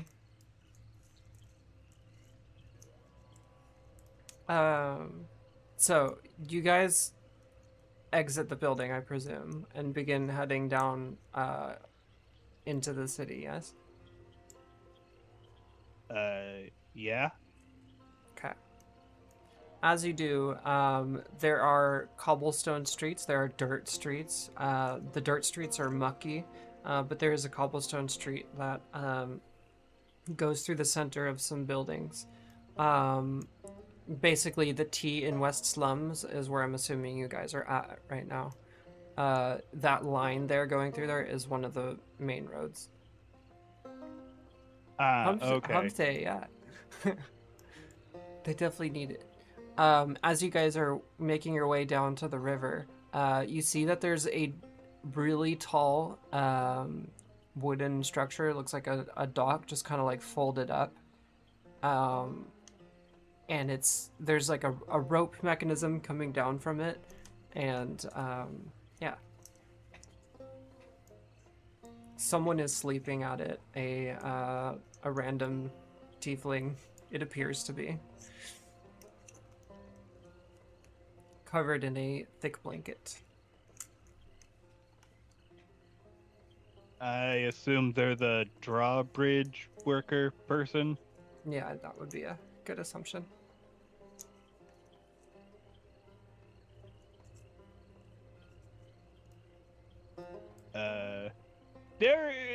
There is a way out of town from this road that we're like, coming down, right? What do you mean by out of town? Like away from the city? Yeah, like where the end of the road is, like if you go past the T Sure. on the west like that Yeah, little end of the road, is that like the end of the road, or is that like No. It continue outward?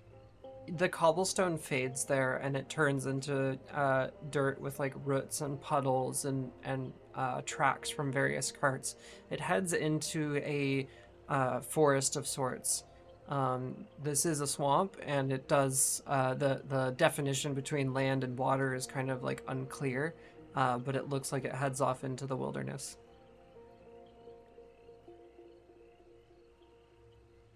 All right. Then in that case, we just got into town. All right, everybody.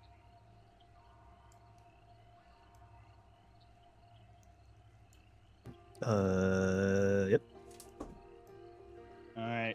Meaning you with your dusty clothes clearly did not come from Aronia. Yes, you were not in the desert at all. Is that what you're trying to say? I guess. Okay. Leo will He'll have his hood up. He'll begin walking with his what's the word? Debilitated gait? Sure. Yeah, that's the word. It's a fun word. Like I like walking on his- debilitated. Yeah, he's walking like, a person suffering from severe damage physically. But with the cart and everybody behind you, just like walking ahead of it. Yeah. Yeah, he walks ahead, he's leaning on his staff. At first glance, he just looks like a wounded old beggar, Okay. is kind of what he's doing. And he'll walk up to the person.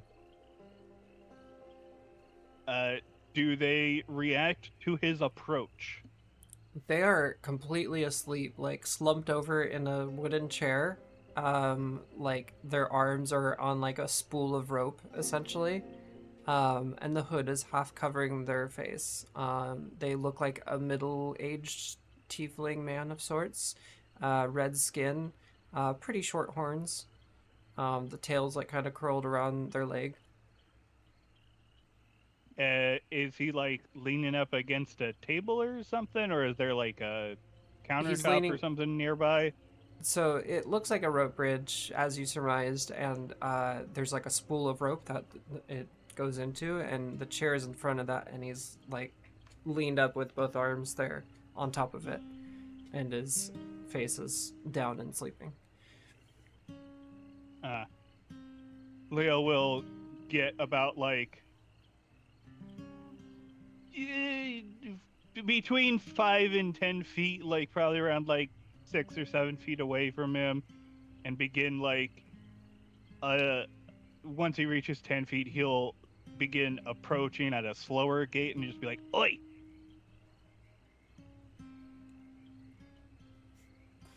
Oi! Oi!" You see the tiefling just Snaps kind of his like lift fingers. up his head and just kind of look around bleary-eyed, looks back at you. Oh, hi. You Bridge. yeah, that. You want to go over? Yeah. All right. Okay. They look kind of drunk. Mm. Oh my god. They stand up, just kind of stumble a bit, reach down and like unlock something and begin turning this like elaborate pulley system that's made of like all these weird wooden like dowels and things. The rope's like snaking back and forth and it's all whimsical looking. This towering piece of it looks like any other like dock or wood or whatever is like in like a triangle shape. And then as he's about to start moving the bridge, oh, hold on. Looks over at the candle in front of him, and there's like a mirror next to it, and he begins fiddling with it and making it like blink across the river. And then after a few moments, the other side starts blinking too, and then he nods his head. Okay, we can go now. And if you look across the river, you'll see the. Go ahead. Oh, he just asks in question format, "Cart," and he points to the cart with everybody on it and the camels. He looks back briefly. Oh yeah, no problem, no problem. And he begins Thumbs up. turning this mechanism, and you can see on the other side of the river, there's like basically an identical one. And as it goes down, it unfolds, and then in the middle of the air, they like touch and like lock, and he's just like squinting at it, like, yeah, that's right. And then they like click it in together, and then finishes it up, and then ties something down, and you now have a bridge that goes over the river, and it looks wide enough for a cart, maybe slightly bigger than yours, but not much. It doesn't look super sturdy, but. It seems like this is the way people get around here if they don't have a boat. Leo waves everybody to cross.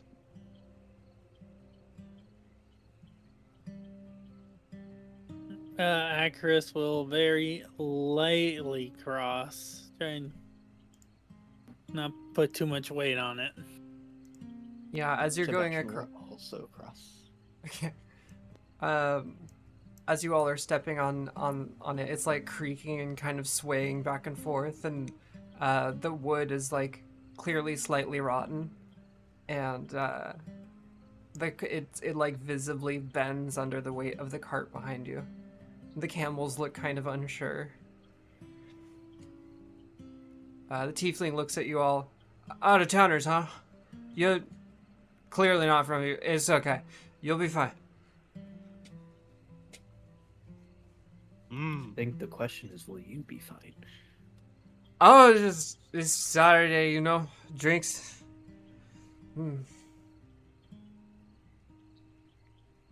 I just gotta move this. The squiggle, the roundy. You know? Yep. Leo will tell the camels, "Don't worry, it's okay. Just, get across quickly. It'll be fine. Just, go." Persuasion check, please.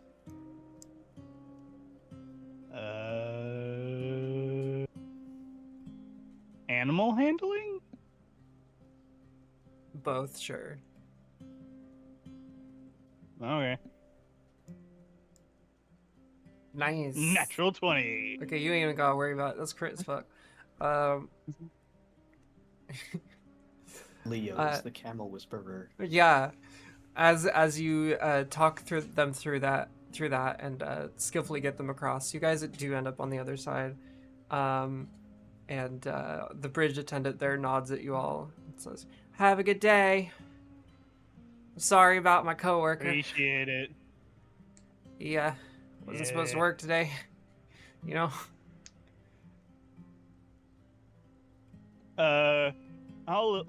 Does he seem exasperated with his coworker? Not really. They're just kind of bored. Okay. Leo will pull out a gold piece, give it to him, split it with your buddy. Oh, sweet. We can go get drinks.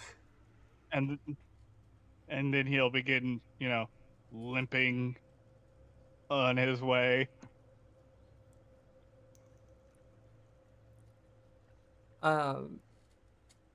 Doesn't take any notice of you, like, in particular. Clearly, you're just, that's who you are, Leo, in this town.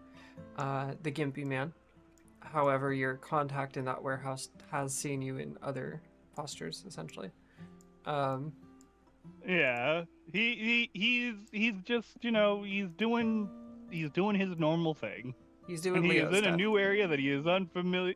Yeah, he is unfamiliar with the area. You sound very And, far like, away, Tro. Oh, he sounds okay to it's, me. It's Oh, then it's just me easier then, because for- you sounded like a mile away. Oh, weird.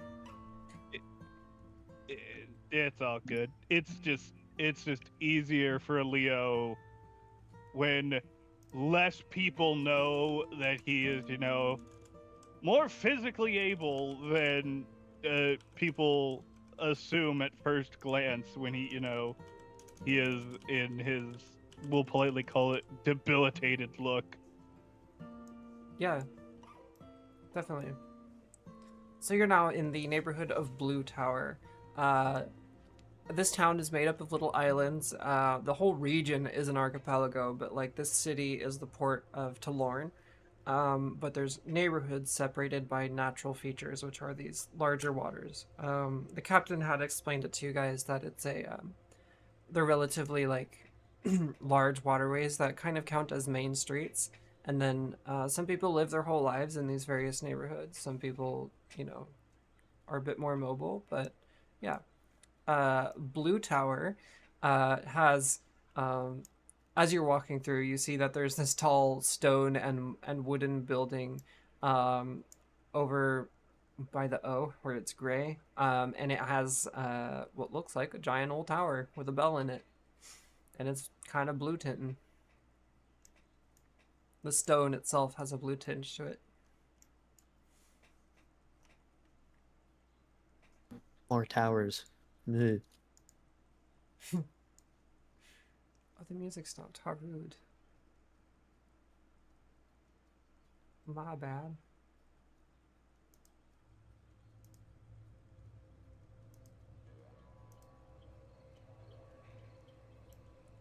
You make your way down into town, and as you're passing the blue tower, it has kind of a cold presence to it. It doesn't seem like anybody's there. Um, the wind is going through it and kind of like making it whistle and howl as you walk by it. You end up down in the south of Blue Tower to a small building that your friend Denofa pointed you to. And you end up at what basically looks like a city street house, essentially.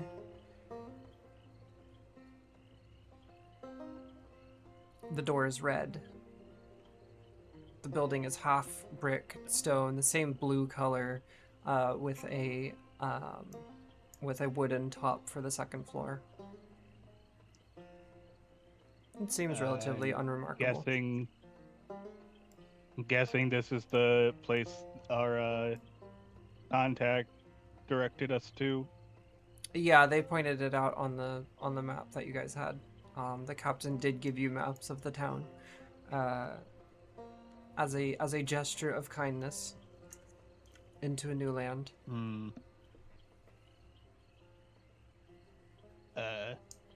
Leo will hobble on up to the door, whap it with the his stick.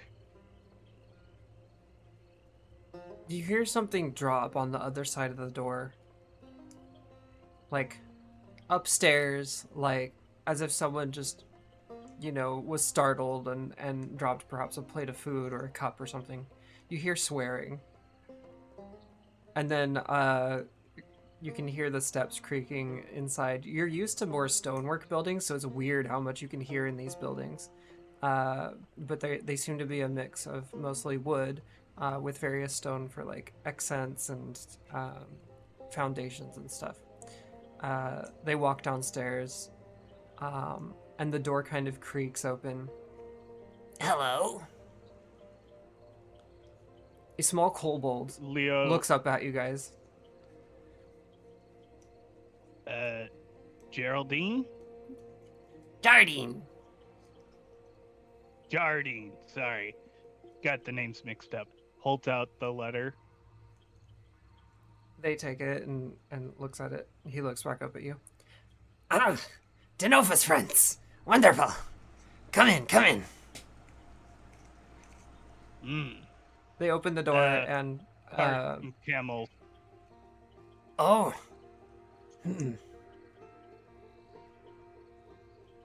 I guess you could use my backyard. As long as it's all right with you, we'll try to be out of your hair shortly. This is just a temporary thing. As the letter said, we're just, we're new in town, and we'll probably try and find a place for the camels and ourselves tomorrow after everything is done. I hear you're from, what's it, Aronia? Never been there myself. And I don't recommend it. He looks up at you. Why not? I mean, one, it's all desert, and two, there's cultists. Oh. Well. What's a cultist? Specifically,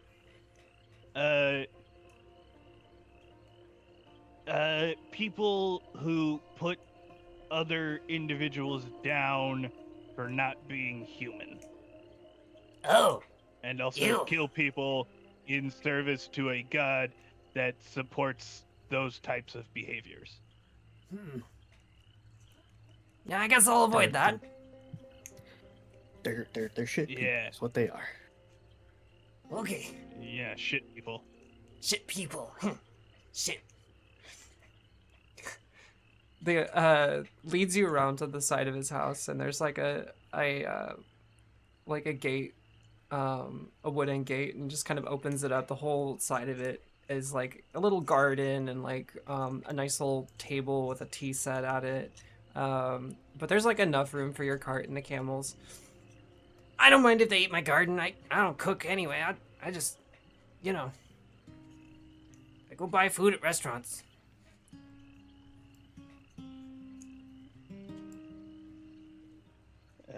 I mean, as long as it's not a bother for you, we'll tell them to behave. We'll try and have them, behave honestly, and everything should be pretty fine as far as I'm aware. But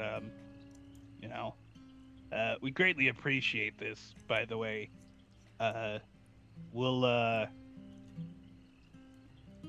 we should hear from your friend sometime by tomorrow afternoon, I guess is what she told us. Okay. I'm gonna go explore the town tomorrow, see if I can find some other place for us and things like that, get a lay of the land and all that jazz. Do you want some pep? What's that? It's a drink. It's bubbly. Makes you wake up. I look at sleep is more preferred right now. Maybe tomorrow though. Okay, suit yourself. He leads you into the back door through his house after you close up the gate for where the camels are. And you step in, and it's pretty modest. There's a staircase to your right, a little like living room with a fireplace in it. To your left is a kitchen with like a pass-through thing into the living room. What's mine is yours. Make a place to eat. I mean, sleep. Sorry, I'm tired. So are we. Yeah. We appreciate this, Jardine, and we'll probably talk to you tomorrow, I guess. Leo will explain to the camels to behave themselves. They agree. Cool. Yeah, have a good night, Sardine. Yep. He walks upstairs. He's got a little like sleepy cap on with like one of those little bumbles on the end, and heads upstairs. And Oh my God, do you think he's related to Pokes? Distantly possible. I mean, it's possible.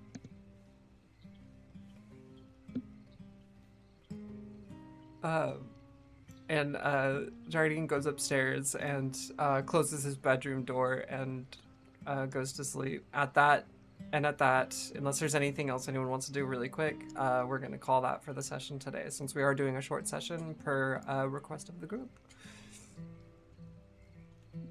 Real quick, Leo will find the smuggler's hold in their cart and store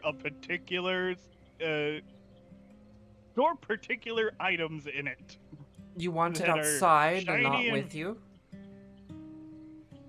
I mean, Just a thought. Just saying. it isn't a backyard. Slums. It's up to you. It isn't a. He'll keep it on himself for now.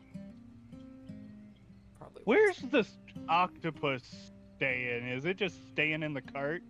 The octopus and Crested are being buds the octopus and Crested are being buds in the cart. They're hanging out. Okay. Unless, of course, Okay, Vela that's fine. had some other intention for what the octopus was doing. That sounds good to me. Right on. Yes, night, Frazzled. It was nice having you. And thank you, OG Lockpin. Really appreciate the subscription. Kai, it's nice to have you as well. And of course, Chase for the hydrate. Thank you everybody for watching Zotian Epoch episode 29. We'll be back in 2 weeks at 6:15 p.m. PST. I'll put out a thing on Twitter as well for the blast. But yeah, I really appreciate everyone gaming and playing. Welcome to the Bayou. I hope it's a good time. New lands, new foes. new lovers. I'm getting, yeah. If we're in the bayou, that means JK. jambalaya. Never say never. It does mean jambalaya, don't it? Uh-huh. Yeah, yeah. That's what you can find out. Jambalaya, crawfish boil, Yes, yes. et cetera, et cetera, et cetera. Trick gumbo. Oh, oh man, I would murder some good gumbo right now. I hate that it's not gluten free. There is a version that is, but most don't serve it that way. But, yeah. That's unfortunate. Right. I was in New Orleans like in October, and I didn't get to have any because I couldn't find any that wasn't, didn't have gluten in it. It sucked. I had some really good other stuff, but like I didn't get to have gumbo. Anyway, yeah. Good night, Lockfin. Thank you, everybody. We'll see you in a while. Bye. Bye. Have a good 2 weeks. Much love. Have a good fortnight. Bye.